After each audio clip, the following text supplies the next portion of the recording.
श्री गजानन विजय ग्रंथ अध्याय 11। श्री गणेशाय नमः। हे ओंकार रूपा पशुपती, हे भवानी वरा दक्षिणामूर्ती, ब्रह्मांडात जितुक्या विभूती, तितुकी रूपे तुझी देवा। तुझे रूप जे निराकार, जेने हे व्यापक चराचर, जे सर्वस्वी आधार, अविद्या माया प्रकृतीला, ते स्वरूप जाणावया अशक्य आहे देवराया। म्हणून तू करण्यादया सगुण रूपे धरलीस, जैसे ज्याला वाटत तैसे तो तुला भाग देत। नामामुळे तुझ परत विभत्वत येना कधीही, शैव तुला शिव म्हणती, ब्रह्म बोलती वेदांती, रामानुजांच्या सीतापती, वैष्णवाचा विष्णू तू। उपासनेप्रमाणे नावे मिळाली तुझ कारणे, परी तू अभिन्नपणे सर्वा ठाईच गवससी। तू सोमनाथ विश्वेश्वर, हिम केदार ओंकार, क्षिप्रा तटाकी साचार, महाकाल तूच की। नागनाथ वैजनाथ, कृष्णेश्वर वेरुळात, त्र्यंबक तुला म्हणतात गोदावरीच्या तटाकी। तू भीमा शंकर मल्लिकार्जुन रामेश्वर, तू गोकर्ण रूपी शंकर, तू महादेव शिंगणापुरी। त्या अवघ्यान कारण असो माझे साष्टांग नमन, माझ्या त्रितापाचे हरण शीघ्र करी दिनबंधो। देवा तुम्ही कुबेराला क्षणात धनपती केला, मग माझ्या विषयी का हो पडला प्रश्न तुम्हासी गिरिजापते। बाळा कृष्णाच्या सदनासी समर्थ आले दुसरे दिवशी, त्या बाणापुरासी दासनवमी कारणे। सुकलाल बाळ कृष्ण या बाणापुरा लागून, निस्सीम भक्त होते दोन, त्याची सरी न पै कोणा। यावेळी बरोबर होते पाटील भास्कर, बाळा भाऊ पितांबर, गणू जगदेव दिंडोकार। उत्सव दास नवमीचा सांग झाला ते तसाचा, दैवयोग भास्कराचा तेथेच आला ओढवून। एक पुत्र पिसाळलेले भास्करा येऊन चावले, तेने लोक इतर भ्याले, म्हणती आता हा पिसाळलेल। उपाय अवघे व्यवहारिक भास्करासी केले देख, कोणी म्हणते निशंक डॉक्टरा धाडा बोलावणे। भास्कर म्हणे ते अवसरी, वैद्याची ना जरूर खरी, माझा डॉक्टर आसनावरी बैसला आहे गजानन। त्याचकडे मजला न्यावे, वृत्त अवघे कळवावे, ते सांगतील ते करा ऐकावे, आपला है काम करू नका। गजाननाचे समोर आणिला पाटील भास्कर, बाळा भाऊने समाचार अवघा समर्थास श्रुत केला। त अवघा ऐकून महाराज बदले हसून, हत्या वैर आणि ऋण हे कोणासी चुकेना। सुकलालाच्या गायी ठाई द्वाडपणा जो होता पाही, तो या भास्करे लवलाही शेगावी दवडीला। ते तिचे द्वाडपण कुत्रे ते झाले जाण, तेच चावले येऊन या पाटील भास्कराला। तिचा हरण्या द्वाडपणा म्हशी याने केली प्रार्थना, तिचे प्याया दूध जाना ऐसा भास्कर मतलबी। दूध पिता वाटले गोड, आता कारे चालले जड, नको ठेवूस पडदा आड, वाचू का मी सांग तुला। हे कुत्रे निमित्त झाले तुझे आयुष्य मुडीच सरले, आता पाहिजे प्रयाण केले तू या सोडून मृत्यूलोका। जरी इच्छा असेल मनी वाचण्याची तुतला गुणी, तरी तुझे मी यापासून रक्षण वेड्या करीन। परीती होईल सणवारी जन्म मृत्यूची बाळा खरी, या शाश्वताच्या बाजारी देणे घेणे चालते। बोला आता झडकर काय तुझा विचार, ऐसे कधी ना येणार पवरणी ती जाण तुला। भास्कर बोले त्यावरी, मी अजान सर्वतोपरी, जे असेल अंतरी आपुल्या तेच करावे। लेकुराचे अवघे हित मात एक ते जाणत, ऐसे एका अभंगात श्री तुकोबा बोलले। मी आपले लेकरू म्हणून विनंती कशास करू, तू अवघ्या ज्ञानाचा सागरू, अवघे काही कळते तुला। ऐसे ऐकता भाषण संतोषले गजानन, खऱ्या प्रती समाधान खरे बोलता होतसे। कोणी म्हणाले गुरुराया भास्करा से वाचावया सदया, या कुत्र्या वासुनिया तो आपला भक्त असे. महाराज म्हणते त्या कारण हेच तुझे अज्ञान. अरे वेड्या जन्म मरण हीच मुळी भ्रांती असे. जन्मे न कोणी मरे न कोणी हे जाणावया लागुनी. परमार्थाचा उपाय जाणी शास्त्राकारे कथन केले त्याचा उपयोग करावा. मोह समूळ सोडावा प्रारब्ध भोग भोगावा. निमुटपणे हेच बरे संचित प्रारब्ध क्रियमान. हे भोगल्यान वाचून या बद्ध जीवा लागून सुटका होणे मुळीच नसे. पूर्वजन्मी जे करावे ते या जन्मी भोगावे आणि ते भोगण्यासाठी यावे जन्म हा सिद्धांत असे. पूर्वजन्मी जे करावे ते या जन्मी भोगावे आणि ते भोगण्यासाठी यावे जन्म हा सिद्धांत असे. या जन्मी जे करावे ते पुढच्या जन्मास उरवावे असे किती सांगावे फेरे जन्म मृत्यूचे. पूर्वजन्मीचे उर्वरित भास्कराचे न उरले सत्य त अवघ्या पुन झाला मुक्त मोक्षास जया कारणे. म्हणून आग्रह करू नका मार्ग त्याचा आडवू नका. काय भास्करा सारखा भक्त राणा जन्मे पुन्हा. पूर्वजन्मीचे याचे वैरी पुत्रे होते निर्धारी. म्हणून ते या बाळापुरी सावत झाले भास्करास. त्याने अवघा आपला डाव येथे साधिला तैसा जरी शेष उरला द्वेष मनी भास्कराच्या. तरी तो त्याचा द्वेष कारण पुढील जन्मास कारण होईल भास्करास डावा आपला उपावया. म्हणून पूर्वजन्मीचे वैर सरले आता न काही शेष उरले. या भास्करा कारण भले अवघ्या उपाधी निरसल्या. आता मी इतकेच करीतो 2 महिने वाचवितो याला ना पिसाडू देतो श्वान विषापासून. ते न मी केले जरी हा जन्मास येईन पुन्हा परी. 2 महिने भूमीवरी उरले आयुष्य भोगावया. ऐसे ज्ञान ऐकले ते कित्येकास नाही पटले. मात्र बाळा भाऊ आनंदले त्या बोधा ते ऐकुनी. भास्करा तू धन्य धन्य संत सेवा केलीस पूर्ण. चुकले तुझे जन्म मरण काय योग्यता वानू तुझी. ऐसा प्रकार झाल्यावरी मंडळी आली शेगाव नगरी. भास्कर बोले मधुरोक्तरी महाराजांच्या भक्तगणा. बाळापूरची हकीकत सांगे इत्यंभूत माझी विनंती जोडून हात हीच तुम्हा भास्कर म्हणे. महाराज लाधले शेगावा याचा विचार करावा. या कीर्तीचा अमूल ठेवा सांभाळा स्मारक करून. त्याच्या स्मारकाची जरुरी नाही ते पुढीलांसाठी पाही. ते स्मारक साक्षी देई त्यांच्या अमोल साधुत्वाची. पहा आनंदी ज्ञानेश्वर समर्थ सज्जन गडावर पवित्र केले देहू नगर त्या तुकोबारायाने.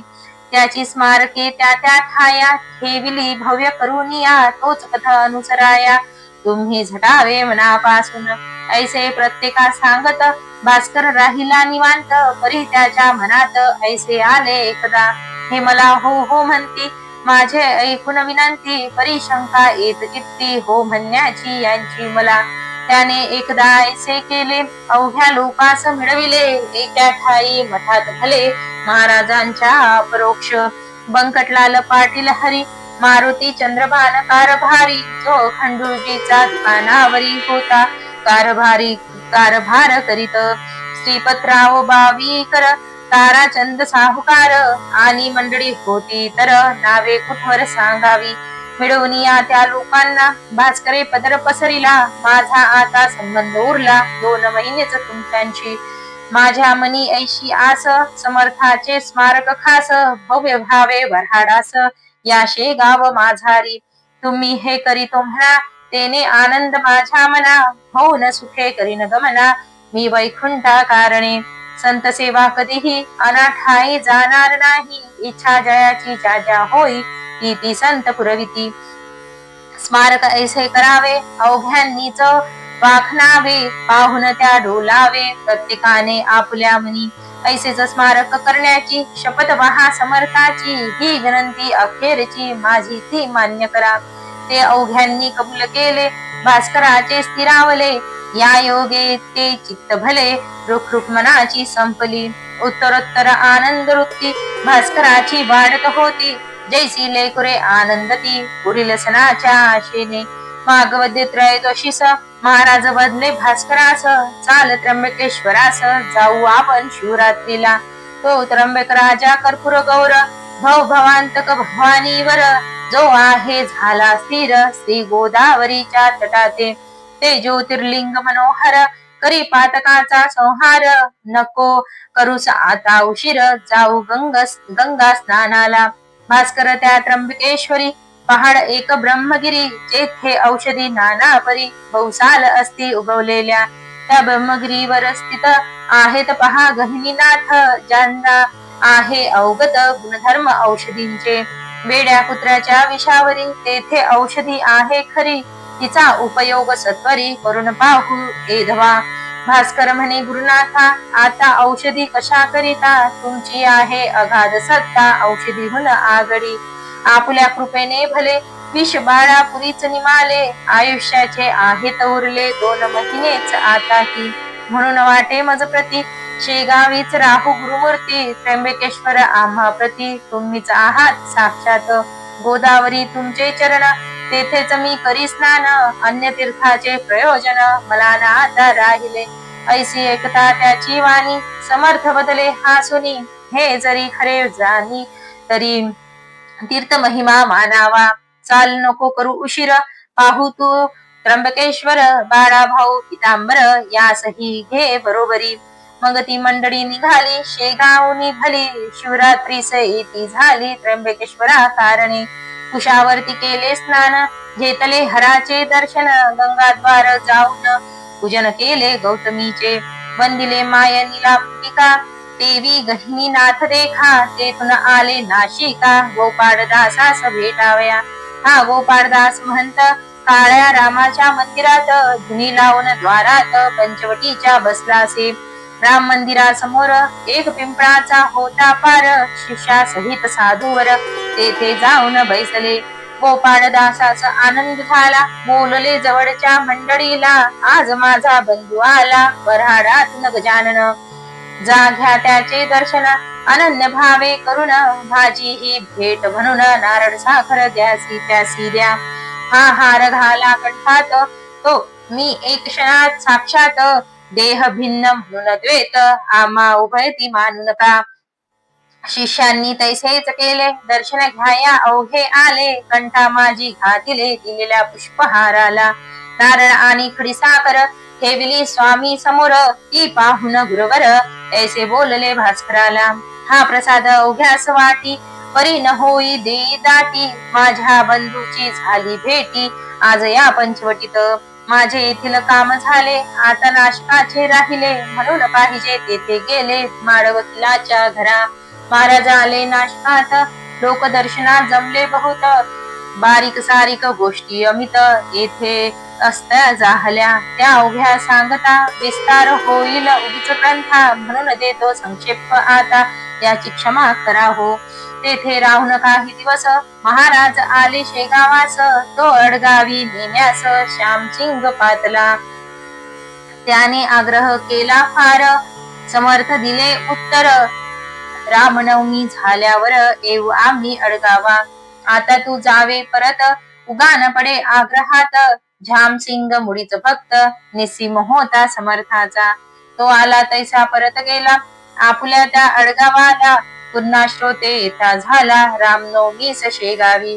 उत्सव करून शेगावात समर्थांना शिष्या सहित आला घेऊन अडगावात हनुमान जयंती कारणे.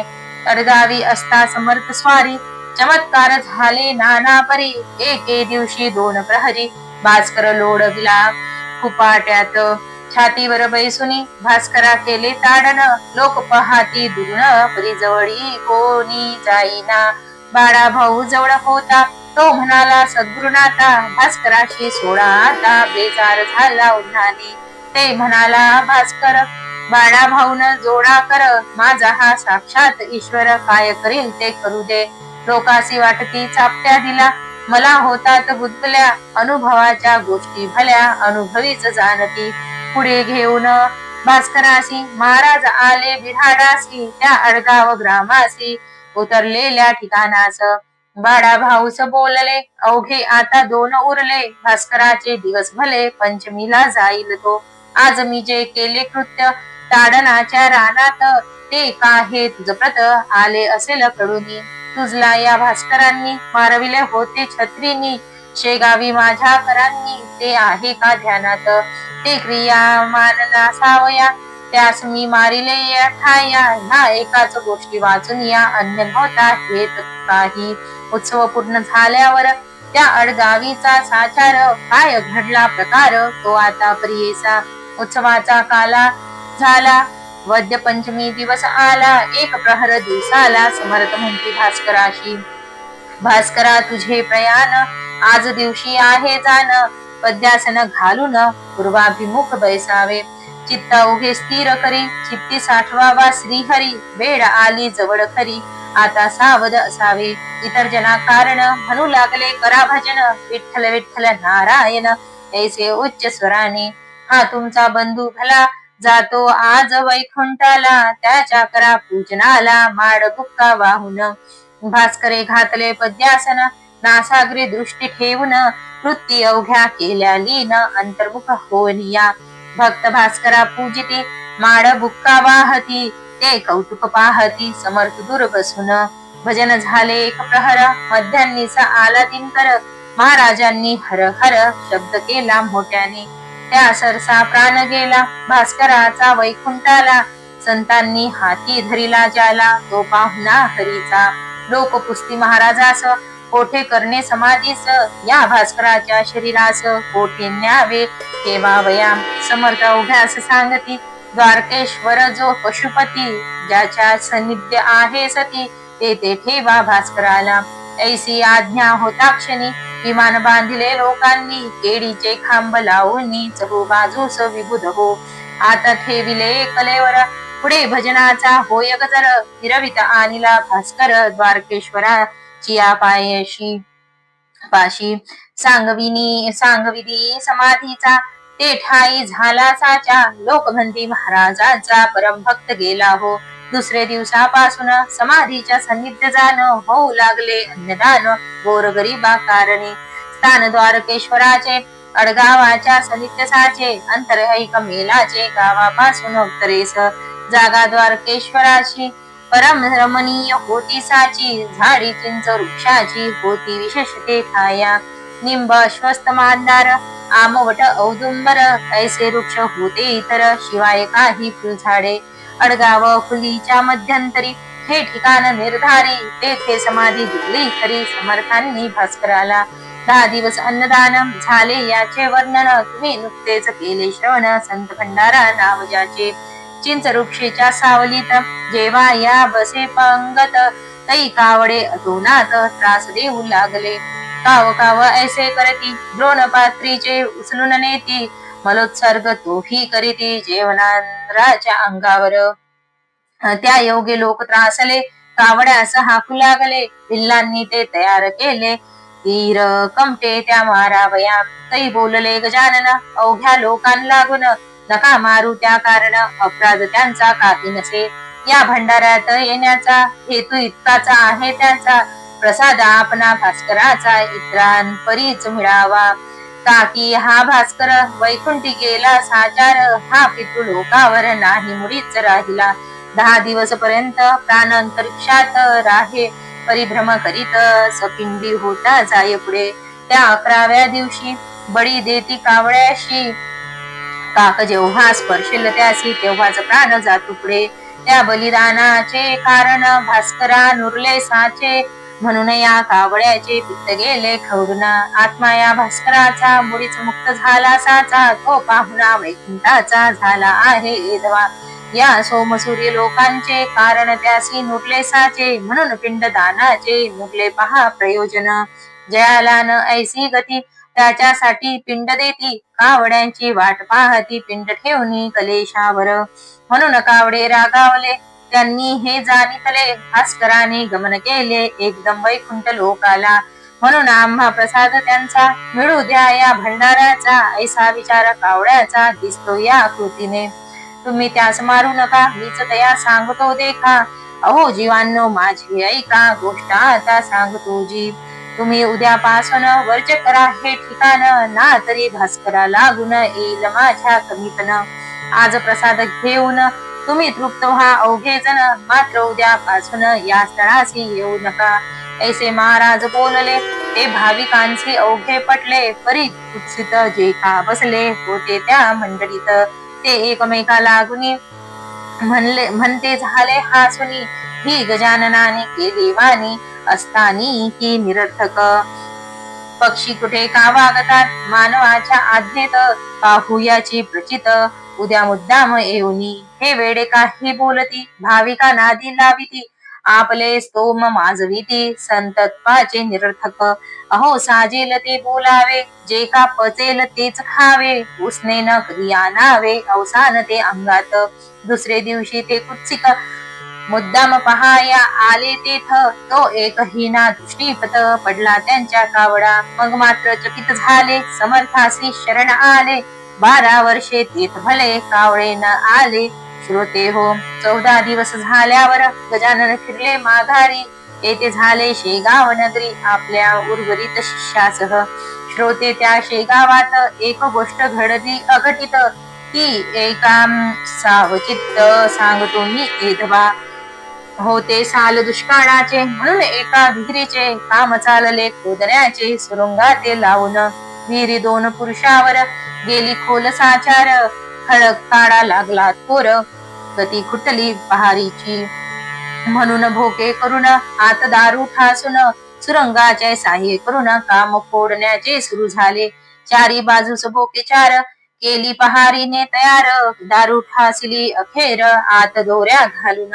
एरंड पुंगड्या पेटवून सोडल्या 4 दोऱ्यातून, तो मध्येच बैसला अडकून दोराची या गाठीवर. पुंगडी खाली जाईना, दारू विस्तव लागेना, पाणी दम धरीना, आले जवळी सुरुंगाच्या ते कामावरचा मिस्त्री. विचार करी अंतरी, सुरुंगास लागल्या वारी, सुरुंग वाया जाईल की. म्हणून गणू जवऱ्याला विस्तरी तो बोलला, तू तृणविहिरीला पुंगड्या थोड्या सरकिव, आणि तू येई लवकर वरी, पुंगड्या जातील तो वरी, 12ची या शेजारी, म्हणजे काम होईल. त्या पुंगड्या सरकण्याची दारिद्र्य होते ज्याच्या पदरा, त्याच्यावरी चाले जोरा, यज्ञास बडी कोकडाचा. या गणू जवऱ्याची निष्ठा समर्थावरी साची, आज्ञा होता मिस्त्रीची. गणू आत उतरला, एक पुंगडी सरकविली, ती तत्काळ तडा गेली, दारू प्रती जाऊन भिडली. गणू आत सापडला, दुसरीस जो घाली हात पुंगडी सरकवण्याप्रत, तो पहिला सुरंग उडाला सत्य. मग काय विचारता, गणू म्हणे विहिरीतून समर्था ये धावून, माझे आता रक्षण तुझ्या विन कोण करी. विहिरी माझी धुराचा डोंब झाला होता साचा, दुसरा सुरुंग पेटण्याचा अवधी उरला थोडका. तो गणू जवऱ्या भली कपार हाती लागली, त्या कपारीत बैसली स्वारी गणू जवऱ्याची. एका मागून एकांनी पेट घेतला सुरुंगांनी, उडाले सुरुंग ऐसे तिन्ही दगड अपार निघाले. लोक जे का होते वरती ते बोलले इशारिती, बहुधा मिळाली असेल मुक्ती विहिरी माझी गणूला. छिन्न भिन्न शरीर झाले असेल साचार, डोकावनी पाहाती नारी नर, आत गणू जवऱ्याला. तो कोठे दिसेना जनाच्या नाना कल्पना, दगडाप्रमाणे गणू जाना उडाला असेल बाहेर. त्याचे आसमंत भागात कोठेतरी असेल प्रेत पडलेले, त्या शोधण्याप्रत माणूस कोणी पाठावा. मिस्त्रीचा शब्द ऐकला, आतून गणू बोलला, अहो मिस्त्री नाही मेला, गणू आहे विहिरीत. गजाननाच्या कृपेनी मी वाचलो या ठिकाणी, बसलो आहे दडोनी या पहा कपारीत. परी कपारीच्या तोंडाला धोंडा एक मोठा पडला, त्यामुळे बाहेर मला येता येत नाही की. गणूचे शब्द ऐकले लोक अवघे आनंदले, लोक खाली उतरले तो धोंडा काढावया. 10-5 जणांनी धोंडा सरकविला पहारींनी, गणूस बाहेर काढून घेऊन आले वरती. त्या वरती येताच गावात गणू गेला पडत पडत, समर्थाच्या मठात दर्शन त्याचे घ्यावया. गणू दर्शना येता क्षणी बोलले त्या कैवल्यजानी, गण्या कपारीत बैसोनी किती धोंडे उडविलस, त्यात मोठा धोंडा तुला रक्षणास येऊन बसला. कपारीच्या तोंडाला म्हणून तू वाचलास, पुन्हा नाहीसे साहस करी पुंगडीवरून सुटल्या परी मध्येच तिला जाऊन करी कशाही प्रसंगी धरू नये. जा तुझे गंडांतर आज निमाले साचार गणू प्रती पहाया इतर लोक आले गावीचे. गणू म्हणे सद्गुरुनाथा सुरंगचारी पेटता तूच मला देऊन हाता कपारीत बसविला. म्हणून मी वाचलो तुझे पाय पहाया आलो ना तरी असतो मेलो विहिरी माझे गुरुराया. ऐसे गजानन कृपेचे महिमान आहे थोरसाचे ते साकल्य वर्णण्याचे मसी नाही सामर्थ्य. श्रीदास गणू विरचित हा श्री गजानन विजय नामे ग्रंथ अल्लादावे भाविकांप्रत हेच इच्छी दास गणू. शुभम भवतु श्री हरिहरार्पणमस्तु. इति श्री गजानन विजय ग्रंथस्थ एकादशोऽध्याय समाप्तम्.